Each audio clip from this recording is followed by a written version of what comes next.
Hey guys, welcome back to my channel. आप सभी का स्वागत है आपके खुद के यूट्यूब चैनल में। तो आज का जो वीडियो रहने वाला है गाइस, वो रहेगा कंबाइंड कट ऑफ के बारे में। चाहे वो बीएमएस कोर्स हो, बीएचएमएस कोर्स हो, बीएनवाईएस कोर्स हो, बीडीएस कोर्स हो, या बीपीटी कोर्स हो, या बीएससी नर्सिंग कोर्स हो, या यूनानी का कोर्स हो, जितने भी आयुष कोर्सेज हो गए। और कुछ ऐसे कॉलेजेस हैं जो नीट के थ्रू बीएससी नर्सिंग और बैचलर ऑफ फिजियोथेरेपी में भी एडमिशन लेते हैं, तो उनका क्या कट ऑफ रहता है आज के इस वीडियो में हम डिस्कस करेंगे।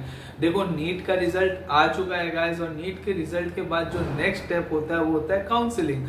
और काउंसलिंग कराना है तो आपको पता है कि आपकी कट ऑफ कितना होना चाहिए, क्या आप उस रेंज में हो कि नहीं हो, ये आपका जानना बहुत ज्यादा जरूरी है। तो चलिए वीडियो को स्टार्ट करते हैं। और आपको पता है कि जो इस बार नीट का रिजल्ट आया बहुत ही ज्यादा शॉकिंग है। जितने ज्यादा आप सबको सभी उतने ही शौक है, क्योंकि अभी कह रहे हैं री नीट हो सकता है। अगर री नीट वाला सिनेरियो होता है या री मार्क्स वाला एवोल्यूशन होता है तो वेल एंड गुड, होना भी चाहिए स्टूडेंट्स के फेवर में।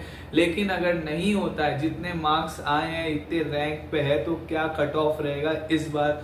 तो ये मैं अगर री नीट नहीं होता, जितने मार्क्स आए इस पे बेसिस पे काउंसिलिंग हो तो कितना मार्क्स चाहिए होता है।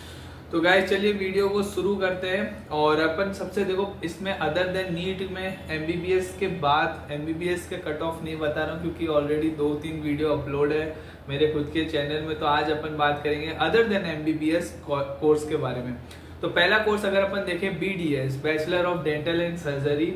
ये डेंटिस्ट का कोर्स होता है जिससे कि अपन दांतों के डॉक्टर बनते हैं। तो कट ऑफ बोलता हूँ, कट ऑफ अगर आप जनरल कैटेगरी हो तो इस बार मिनिमम 600 चाहिए, क्योंकि आपको खुद को पता है कट ऑफ हर साल ऐसे जाता है, लेकिन इस बार कट ऑफ ऐसे गया है। तो ठीक है, जनरल कैटेगरी के लिए 600 मार्क्स होने चाहिए, ईडब्ल्यूएस के लिए 590, ओबीसी के लिए 595, एससी के लिए होने चाहिए 500 और एसटी कैटेगरी के लिए 480 मार्क्स।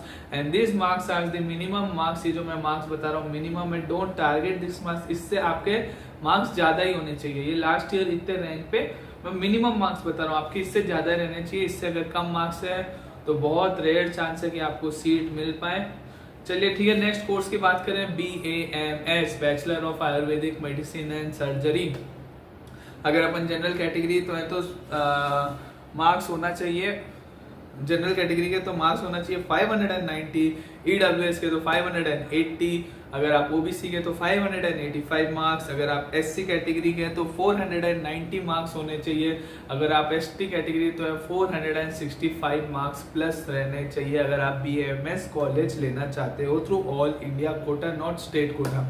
अगर मैं बात करूं बीएचएमएस कोर्स के बारे में, bachelor of homeopathy medicine and surgery, तो इसके अगर मैं बात करूं जनरल कैटेगरी की, तो जनरल कैटेगरी का जो है 560 मार्क्स, ईडब्ल्यूएस का 550, ओबीसी का 548 मार्क्स, एससी का 490 मार्क्स रहने चाहिए, और एसटी का 390 प्लस मार्क्स आपके रहने चाहिए।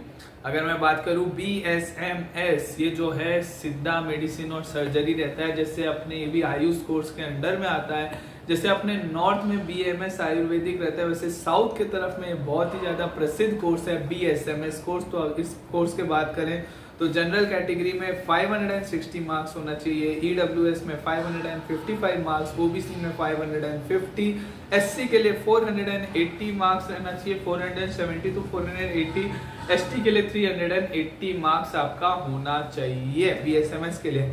अब मैं बात करूं बीयूएमएस कोर्स के लिए, यूनानी कोर्स है। अगर जनरल कैटेगरी से तो 545 मार्क्स रहने चाहिए, ईडब्ल्यूएस से हो तो 540 मार्क्स, ओबीसी से हो तो 530 मार्क्स, एससी से हो तो 400 मार्क्स, और एसटी से हो तो 360 मार्क्स आपके रहने चाहिए। अगर मैं बात करूं बीपीटी और बीएनवाईएस, बीपीटी होता है बैचलर ऑफ फिजियोथेरेपी कोर्स रहता है, जिससे कि आप फिजियो बनते हो, फिजियोथेरेपिस्ट बनते हो। और बीएनवाईएस एक 5.5 साल का कोर्स होता है, जिसके करने के बाद आपके नाम के आगे डॉक्टर लग जाता है। नेचुरोपैथी और योगिक साइंसेस है, तो आप ये दोनों कोर्स कर सकते हो। अगर आपका मार्क्स जनरल कैटेगरी में तो 515 है, अगर आपका मार्क्स 515 है तो आप किसी एक ले सकते हो। लेकिन जिन बच्चों के, जिन कैंडिडेट्स के लगभग 450 के अराउंड है, वो बीएससी नर्सिंग ले सकते हैं। अगर आप जानना चाहते हो कि कौन कौन से कॉलेजेस हैं जो नीट के थ्रू बीएससी नर्सिंग में एडमिशन देते हैं, या बीएनवाईएस या बीपीटी में देते हैं, तो कमेंट कर देना। मेरे पास लिस्ट ऑलरेडी बनी है, बस वीडियो बनाना है। आप कमेंट कर दोगे वीडियो आ जाएगा। देखो यार, ये वीडियो बना रहा हूँ, ये मार्क्स कट ऑफ दे रहा हूँ यार, तो वीडियो को लाइक कर देना और चैनल को सब्सक्राइब कर देना, जिससे कि थोड़ा सा मोटिवेशन बढ़ जाए।